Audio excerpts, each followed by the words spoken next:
Oh, baby, we're finally back here on the Dub Talk podcast. It's been a while, Monte. We haven't spoken to each other. Well, we've spoken to each other off record, but we haven't talked on this platform since, what was it, Christmas Eve? A couple days before Christmas when the Warriors beat the Orlando Magic, and there was a lot of dramatics in that game. Obviously, Steve Kerr, Draymond Green getting into it. Draymond Green walks off, doesn't play the rest of the game after walking off the floor early in the third quarter.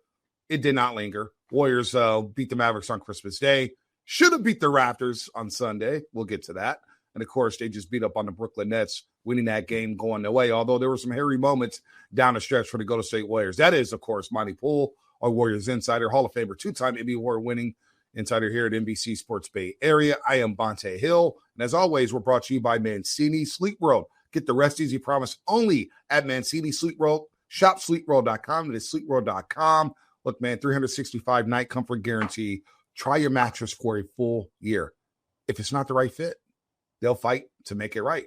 Who doesn't like that? Free next day delivery plus old mattress removal. You don't have to worry about that. Buy today, sleep better tomorrow. No wait, no extra costs. It is the best price guaranteed. Only at Mancini Sleep World. Go ahead and shop sleepworld.com, sleepworld.com. All right, let's get into it here. Obviously, the Warriors beat the Mavericks on Christmas Day. Anthony Davis gets hurt in that game. Kind of a choppy game on Christmas Day, but hey, beggars can't be choosers. The Warriors win. They head into Toronto to begin the 3-game road trip on a 3-game winning streak. You know what? They were a minute 43 away from having a season-high 4-game winning streak. And it's something we've discussed all season long, whether it's pre- and post-game, whether it's the Dub Talk podcast, whether it's just walking around at Chase Center. Turnovers. The turnovers have done the Warriors in, and they turn the game over against the Toronto Raptors. They get outscored 19-5 in overtime, Monte, and that was a nasty, nasty loss. That took a while to get over, even though it was a short turnaround. In my head, during the Brooklyn game, I kept thinking, boy, they let one get away in Toronto. Dude, how many games have they let get away?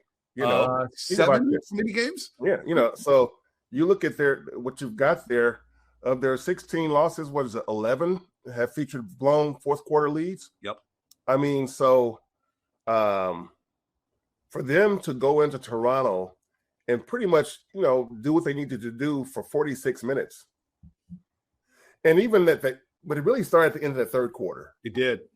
God, man, the end of that third quarter was as nasty and ugly as they have played at any point this season.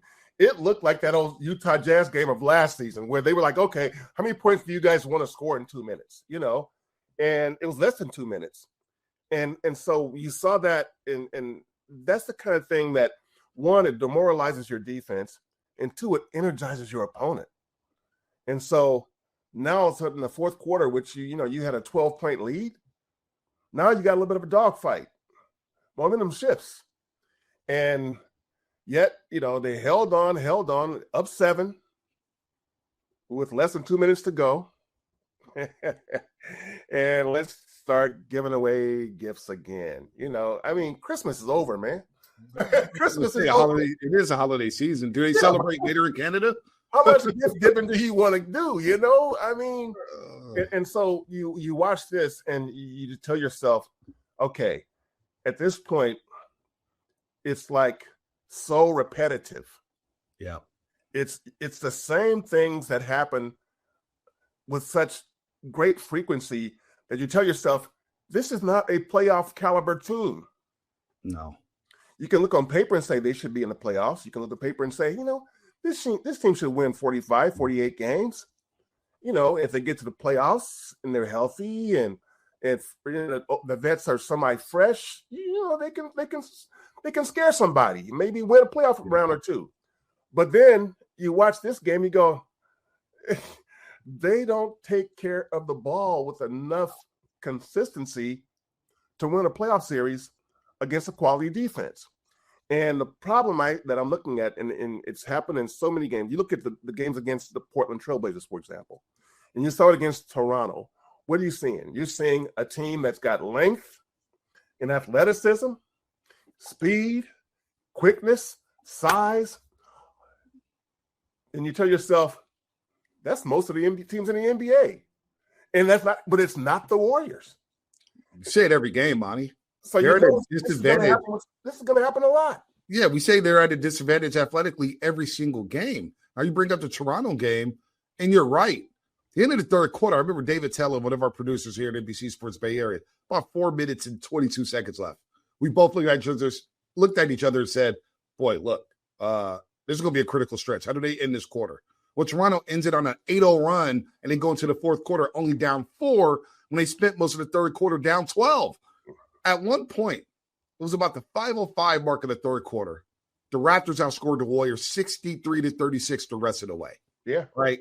Yep. 46-7 with about 1:43 left in the fourth quarter all the way through overtime. And the Warriors scored 5 points in overtime. So when we talk about turnovers, yes, we do sound repetitive, redundant, whatever word you want to use. But that is the 6 turnovers in the first half. They're taking care of the basketball. They're in the game. They're battling in the paint. And then they turn the ball over 15 times in the second half alone. And you're up minus 16 when it comes to points off turnovers against that team, Toronto. That's coming off an embarrassing loss to Washington. Toronto had just got embarrassed by the Wizards and gave up 138 points in that game, Monty. So they came out desperate, and they helped make Scotty Barnes look like Bill Russell with his 25 rebounds in that basketball game. So turnovers led to fast break points. It led to paint points, and they get outscored in the paint 70-40 in that basketball game. And those are the games, Monty. You mentioned it. Whether it's Indiana, Milwaukee, Portland, that Toronto game, there's been about 8 games they've blown. I think they've blown 7 games in which they had a double-digit lead. When you look at the end of the season, and if they're in that box battling for play-in position, not playoff position, they're going to look back at these games and say, you blew that one, you blew that one, you blew that one, you blew that one, and you have nobody to blame but yourself because the live ball turnovers are destroying this basketball team. All of a sudden, they couldn't break a press, Monty, against the Toronto Raptors? Good Lord. No, they look like a team that they have never seen a press. Yeah. It's like, wait a minute. Don't they teach that in high school? That's a fundamental part of basketball. When you see presses and trapping coming at you, there's always a way out because you're taught that. And so, you can Steve Kerr fell on the sword. Oh, I didn't put him in position. Okay, yeah, you can say that you're the coach, so you can say that. You can say that. But you got to think that this level of basketball, given what these guys have played over the years, because you had vets on the floor too. Yes. And you got to think, wait a minute, you guys can't break a press? And they couldn't. They were having a hard time turning the ball over in the backcourt. I mean, poor Gary Payton II fell. He just fell and lost the ball.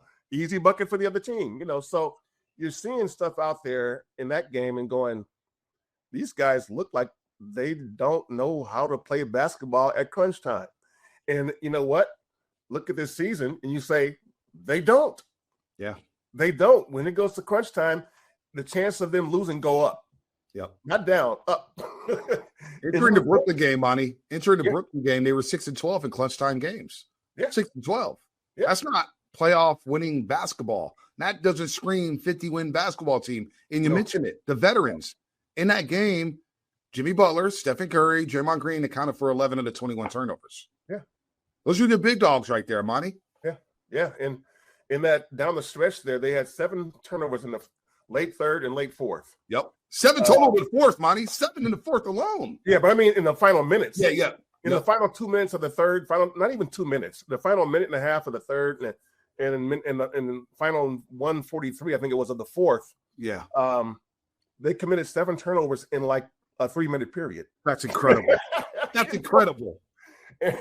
Jimmy Butler committed 2. One of them wasn't totally on him, but it was recorded as his. But then you had 6 other guys. Steph committed 1, BP, GP2, I think Buddy. But they had 6 different guys commit turnovers in that stretch there. Buddy, Jimmy was the only one who had two. And so it's like everybody's contributing to this. And then you see tonight's game when they start off. They start doing early in the going tonight's game against the Nets in Brooklyn. Turnovers early. They committed 4 turnovers in the first quarter, and I think 3 of those came in the first 3 or 4 minutes. I'm like, what are you doing here? What are you doing? And what happens? The Nets go out to a 13-point lead, I think it was. Mm-hmm. And it's like barely midway of the first quarter. Like, what are you doing? And then the Warriors, Steve Kerr called a timeout. And then the Warriors didn't commit another turnover for about 8 or 9 minutes. Yeah. And in that stretch, they outscored the Nets by like 23 points. Yep. Clean basketball. They were rotting those guys, rotting them. And then it tightened up again. And in this instance, though, I think, and we're going to talk about the Brooklyn game now. I thought they did something in the fourth quarter of this game that they've had so much trouble doing, and that's stopping the other team. The Warriors, these late game losses aren't, some of them you can blame on the offense. Offense breaks down. But most of them, it's the defense giving up clean looks. Yeah. Being broken down, getting into the paint, kicking out, getting buckets. And I thought tonight was the second time. I mean, remember against the Sixers, the big play DeAnthony Melton made, on Maxey. Yeah, no doubt. It turned against the Warriors because they got an offensive rebound and put it back in, and they ended up winning. Yeah. Tonight, though, man, Igor was killing the Warriors. He had 7-3. When he lied for his 8-3, Melton was right on him, blocks the shot. Ball goes to Jimmy. Jimmy throws it to Melt. And instead of a 3-point game, which would have been the case if he had made that 3, it's now an 8-point Warriors lead. 5-point swing because Melt made a defensive play. No doubt. And then Igor was so rattled the next time down, he threw the ball to Will Richard. You know what? They got a 10-point lead, no doubt, which even the Warriors can't blow in a minute. Well, Pods made a big shot too to start that run. Want to give Brandon Pajinski some credit for that. Yeah. They had 4 players scoring double figures off the bench. Warriors bench outscored the Nets 58-27, and that's what won the game in Brooklyn. Real quick, let's put a ball in the Toronto game because we're going to talk about Brooklyn. Yeah, Scotty Barnes, 23 points, 25 rebounds, 10 assists, 70-40 point advantage in the paint for Toronto. The second chance points, everything about it.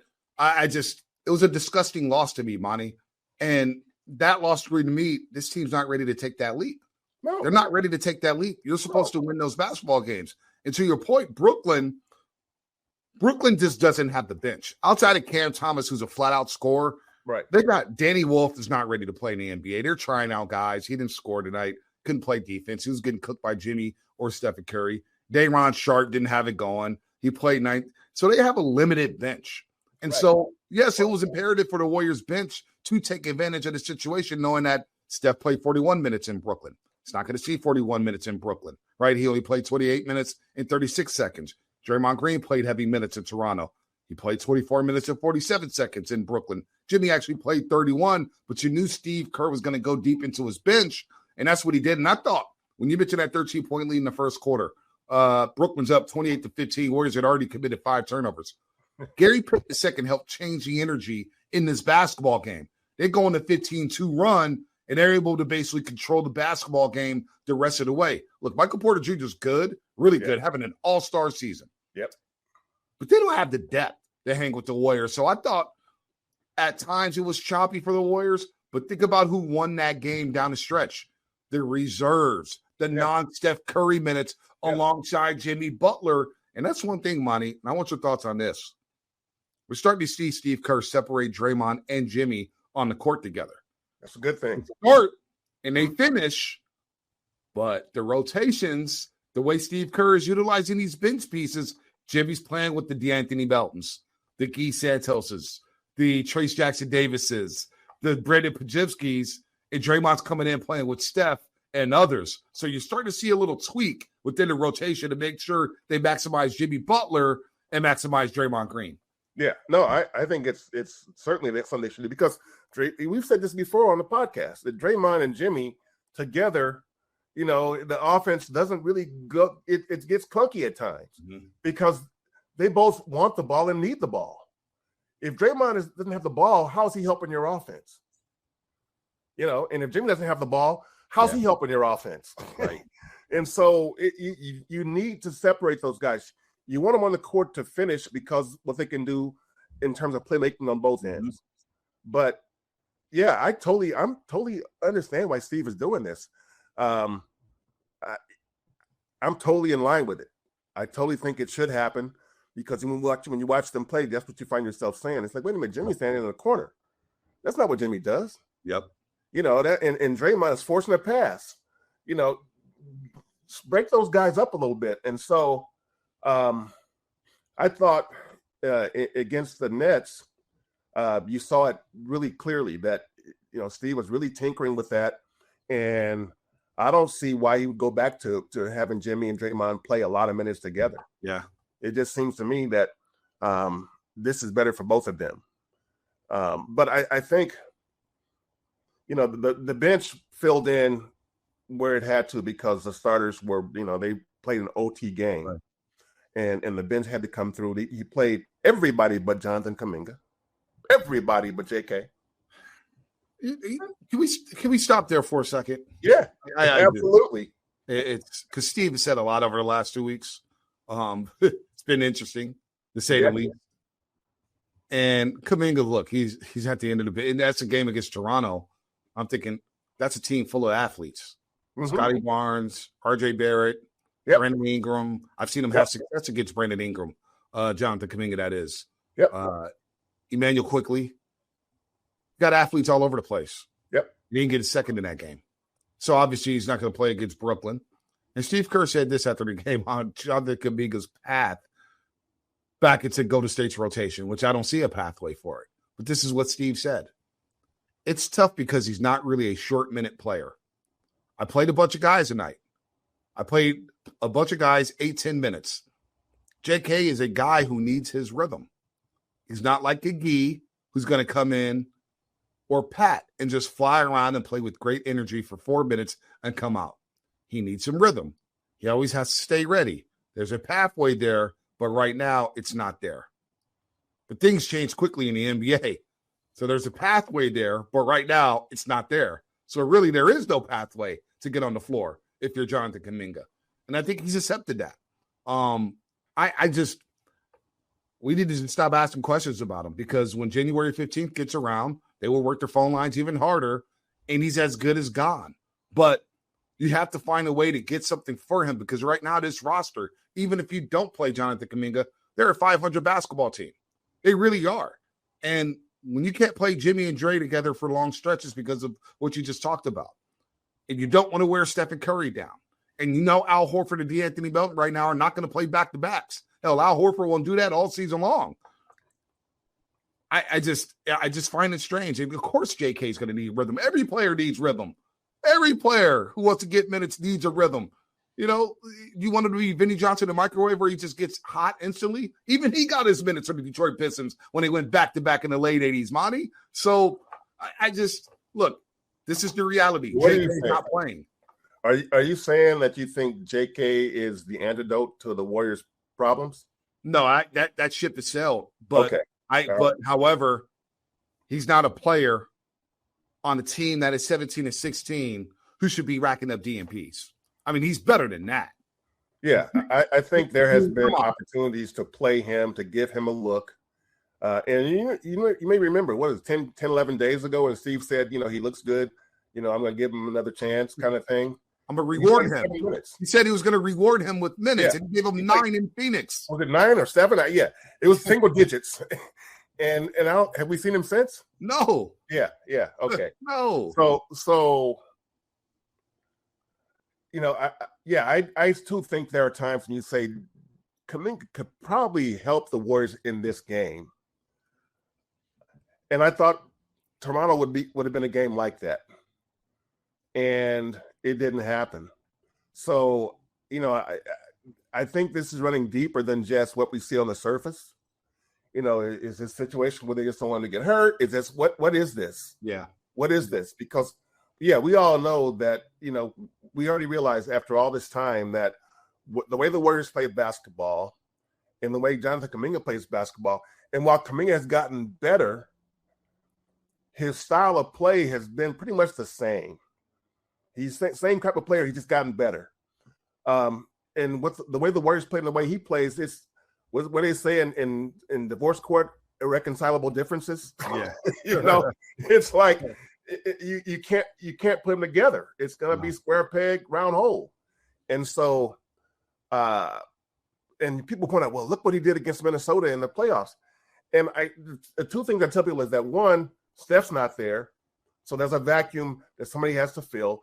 And two, how many of those games did the Warriors win? Yeah, but Monty, I'll push back on that. Go ahead.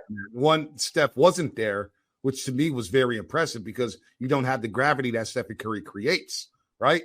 So you don't have that gravity. And two, Kuminga did his job to try to help that team win.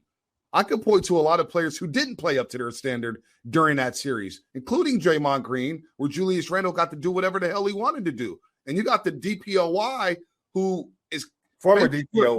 Late in the season, that was a while ago. Award. They were campaigning for that award. It was a while ago. It was a while ago. Yeah. But they were campaigning for that award last season. They were. You know what we were doing on these shows? Yeah. And Julius Randle had his way. So I'll push back on that saying, yes, they didn't win 4 games, but damn it, you had a guy who was ice cold who did what he tried to do to help that team win. I like to focus on the guys who didn't play up to their standard. But I'm with you. That ship has sailed in terms of fit and roster movement. Yes. But on this team, I just think he's not good enough to get a single second?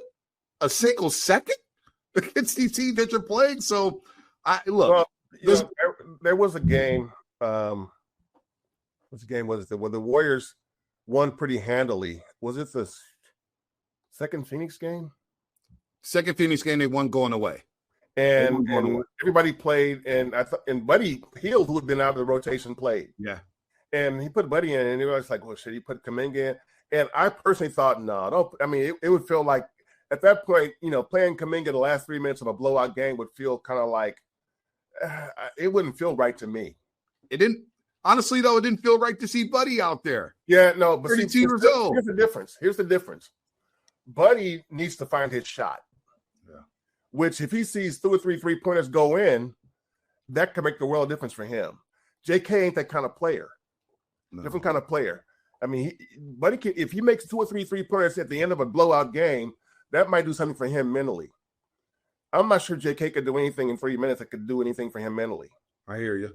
So I get if you got to pick one of those guys to play in a blowout game that's not in the rotation, I get why you go to Buddy. Because if Buddy makes a couple of shots, I mean, dude's shooting, 28% from 3? Yeah, it's not pretty. Yeah, so if he makes a couple of shots, maybe it'll get him going. And so I understood that. But other than that, I think there are times to play him and there will be other times to play JK. But I don't know if they will do it. I don't know if Steve's going to do it. Monty, when we look at this team right now, 17-16, and we're hearing rumors starting to swirl as we get closer to January 15th and, of course, the NBA trade deadline in mid-February. This team and Mike Dunleavy, I know you watched the interview. We had Mike Dunleavy on set last week. Yep. I asked him, okay, should we expect another Grand Slam type of deal? Last year, they make the big move for Jimmy Butler, a blockbuster, trading Andrew Wiggins, who helped his team win the championship in 2022, and they give him a contract, a 2-year extension worth over $111 million. I don't really mention that there's not going to be that type of deal this year. Now, things change. Take it with a grain of salt. Things change. But he felt like, hey, this is our roster. We just need to take care of the basketball. Guys have to play better. But, again, things change. Yep. He said the same thing about Jordan Poole. We love Jordan Poole. We expect him out in the next 4 years. And a couple of days later, he's traded for CP3, right? So the rumor about Anthony Davis, the Warriors are linked to him. And look, I look at that contract. I look at the player and I said, this team needs healthy bodies. The best ability is availability. And Anthony Davis, right now, he got the nickname street clothes for a reason. He got hurt jogging down the court Christmas Day at Chase Center. But I don't know.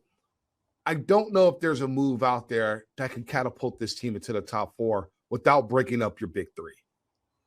Is basically what I'm getting at. And we see a guy like Michael Porter Jr., and we see Claxton, and I'm not sure Brooklyn wants to trade those guys. They may want to build around those guys with all those picks and the young players they have on that roster. Yes. I don't know if there's a trade out there, Monty, for this team to jump into the top 4, top 5, and really make a threat and a run at a championship.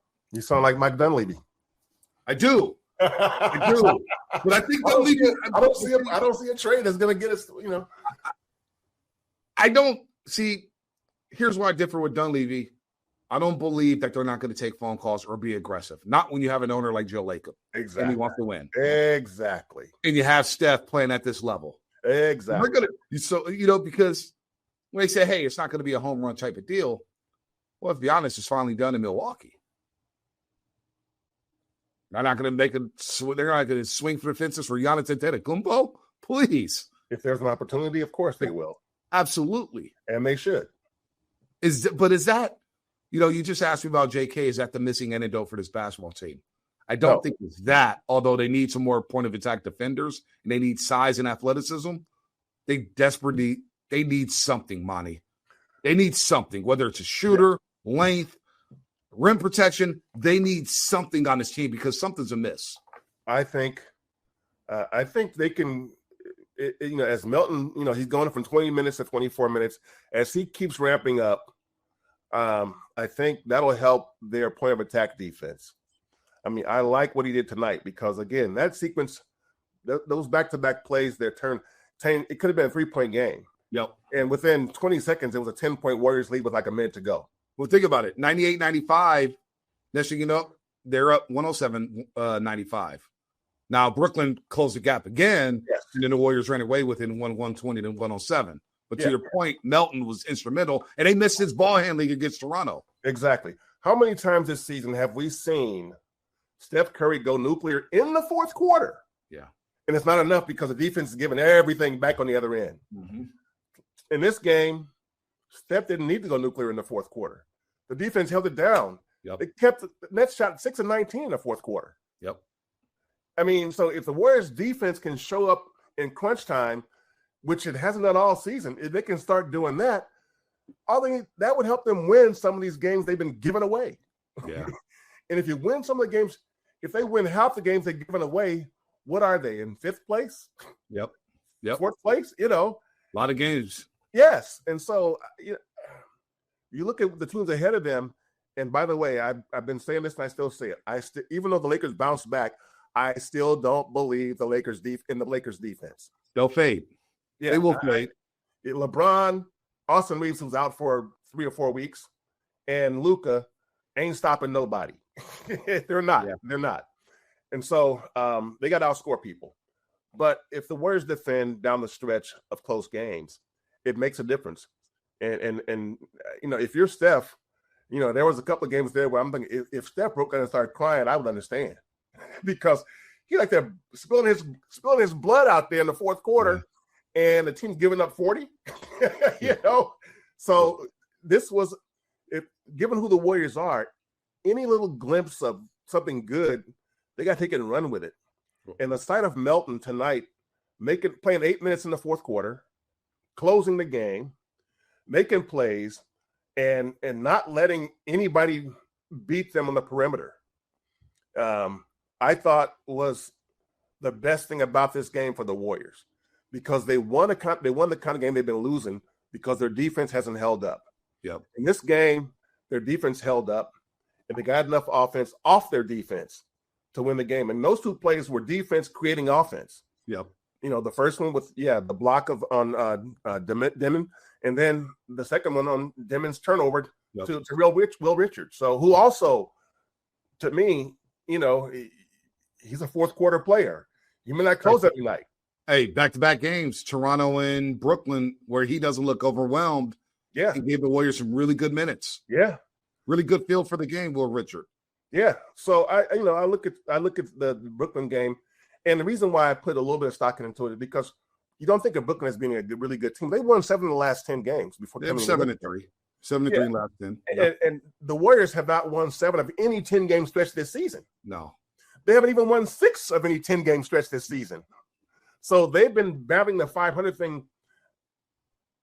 Any 10-game stretch you look at, they're either 5-5, 4-6, or 3-7, or 5-5. Mm-hmm. And so now, they've won 4 or 5, and they got one more road game, Charlotte. Yep. And then they come home and play 10 of 11 at home. Yep. If they don't get it done in these next 12 games, right? What are we looking at? Well, that's the key. That's the key, Monty. I thought this 14-game stretch beginning in Toronto, it was imperative they go, 8-3, 7-4 at the worst, because of 3 games on the road. You get Charlotte. Now you can have a 2-1 road trip, a winning road trip, but it's early in the morning on the West Coast where their body clock's going to be at. We're on the air at 9 a.m, Monte, for crying out loud on New Year's Eve. And then you get 10 of 11 at home. And the one road game is in Southern California against the LA Clippers after a day off or two. So you get it back to back in OKC for like 3 weeks. Yeah, exactly. So that's a stretch where you have to at least go 10 of 11 at Chase Center. You got to go at least 8-3, Monty, during that stretch. At least. Yeah. 7-4. Before I forget, as we're recording this podcast, by the time the podcast is released, we will probably have more news on Nikola Jokic. How serious is that injury? Yeah. And look, I hate to see it. He's one of my favorite watches in the NBA. Oh, hell yeah. 16-15 on Christmas Day. It's just one of the I mean, come on, man. He's playing at an all-time level. He's an all-time player.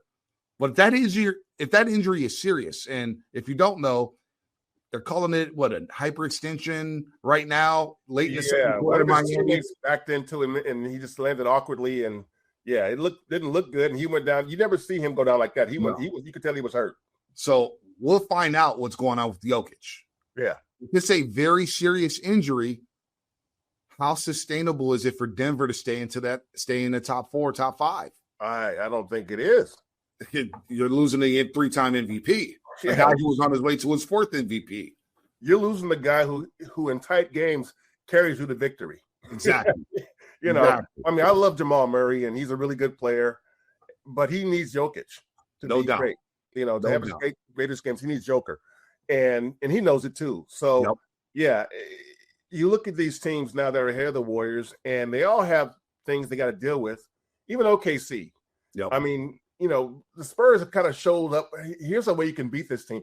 And even, you can say, well, they got Wemby. No, they're beating them besides Wemby, with Wemby and without Wemby. They're still beating them. So, and the Thunder have never been a good rebounding team. No. Never. But they frustrate you on offense because of the way they play defense, and they play some nasty defense. Mm-hmm. And they frustrate your defense because of what they do on offense. Mm-hmm. Some of the stuff they do, some of the foul baiting they do. And of course, we all know Shea is an expert foul baiter. I mean, he knows how to get those fouls. And as more videos, surfaces showing some of the antics that they employ to try and get fouls, that stuff's going to catch up with him, I think. It's going to be scouted, and people see it because it's still going to be good. Right. But that whole thing about them getting the 73 wins, that ain't happening now. No, it won't happen. It won't happen. The Spurs got their numbers. The Spurs have their number, beat them all 3 times. And Monty, when our bold proclamations, you were right. Portland's a team that you can't sleep on. But I love my proclamation to San Antonio being in the top 5. They look legit. They might not only may be top 5 in the Western Conference, they may contend for that championship this season. They may. It could be like a Warriors 2014. I ain't ready to give him that. Listen, it could be a war. Did we all believe the Warriors 2014-15? They won 67 games. Yeah. The championship? Yeah. I was like, I don't know yet. And they won a championship. Right. It can happen overnight. But you know what? They had the right veterans. They did. Control games. I mean, Steph was young. Clay was young. Draymond was young. But you guys got Bogut and Iguodala out there. And those are not only just veterans. They're 2 of the smartest basketball players I've ever been around. And they were like the counterbalance to the young guys. They brought sanity to the room. And so when I watch the Spurs play, I love what they're doing. But both Castle and Dylan Harper, exquisitely talented. But they still make young guy mistakes. And they'll put their head down and go to the basket. And I watched this person come and go, they go in 2 possessions without passing the ball to Wemby at once, at either possession, because those guys looking for their own. And that's the only thing that can set them back, because De'Aaron Fox is he's past that. But the young guys who handle the ball a lot in San Antonio, they're going to be good, but they got to learn. And I don't know if they've learned enough yet to understand how you play in the postseason. I think they'll get there, but then what are they going to do when they get there? I don't think they're ready to excel on that stage. They're a long way away, but they're second in the West right now, despite losing 2 in a row at home. Yeah. So we shall see about that. But look, it's about the Warriors right now. Yep. They got to win this game in Charlotte, move 2 games above 500, and then get ready for this big home slate. They've got to find it. They got to find consistency, right? In the starting 5. It's just a matter of time before Steve tweaks that. Because Quentin Poole saw 4 minutes and 52 seconds in Brooklyn. Didn't play a lot in Toronto. Yeah. Moses Moody's got to find his shot, 1 of 8 in Brooklyn. But there's a lot of good. I don't want to be Debbie Downer here. Again, the good in Brooklyn, 56-30, points in the paint, plus 26 when it came to points in the paint. Second chance points. Didn't get killed on that like they did the night before in Toronto. 11-6, just a -5. Fast break, they're a +2, but they won despite not hitting the 3-point shot. Brooklyn was a +24 from the 3-point line, yet the Warriors win by 13 because they were physical. They were tenacious on defense. They got to the free throw line 34 times, made 28 of those free throws, making them a +11, and they limited the turnovers. They're 10-2 when they have fewer turnovers than their opponent. How about them apples? So they closed with defense. They did, which we haven't seen much of this year. No, we haven't. If they can do that, some of these close games, these clutch games will swing their way. It's about getting stops in those games. No doubt. Younger athletic teams giving the Warriors issues longer. You're going to see a lot of that moving forward. You're going to see that on this homestand. You're going to see that throughout the NBA because guess what? Everybody's got long athletic wings and rim protection. So the Warriors will have their work cut out from that standpoint. But I think we both believe this will not be the final iteration of this roster this season. Mike Dunleavy, Joe Lacob will be doing something there. Obviously, you got the elephant in the room with Jonathan Kuminga. What else happens with the Golden State Warriors moving forward? But in the meantime, they have to control what they control, which is the basketball and taking care of it and playing smart basketball and not blowing these double-digit leads or these leads going into the fourth quarter. Oh, my gosh, Toronto.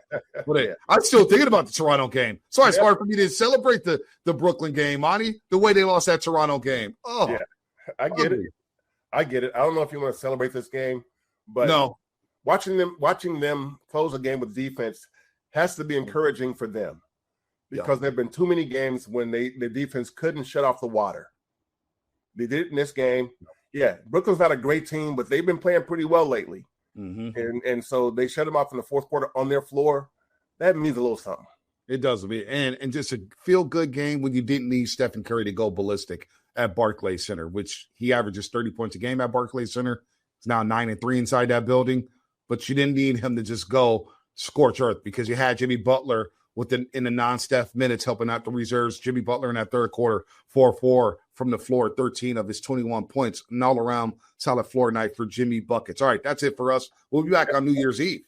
New Year's Eve, getting ready for the new year in 2026 after the Warriors take on the Charlotte Hornets. Also, be on the lookout for the DeAnthony Melton interview. We'll drop that once the new year starts. Got to talk to Melt about his favorite West Coast rappers, some of his high school career, and we found out something about Melton that we didn't know, Monty. We didn't know anything about it. It was like, wow. Yeah. But I think he made the right career choice. We'll get to that later on in the week with DeAnthony Melton. For Monte Poole, our Warriors insider, Hall of Famer, 2-time Emmy Award-winning columnist here in NBC Sports Bay Area. I am Bonta Hill, and as always, a Dub Sock podcast brought to you by Mancini Sleep World. Get the rest easy promise only at Mancini Sleep World. Visit sleepworld.com, sleepworld.com. Why Mancini's? Why do they separate from the others? Well, the rest easy promise, Monty. 365-night comfort guarantee. Free next day delivery plus old mattress removal. Best price guaranteed. And 0% financing. 0% financing for 60 months. That's right. 0% financing for 60 months. All right. That's it for us. Go ahead and visit sleepworld.com, sleepworld.com. We'll see you on New Year's Eve, everybody.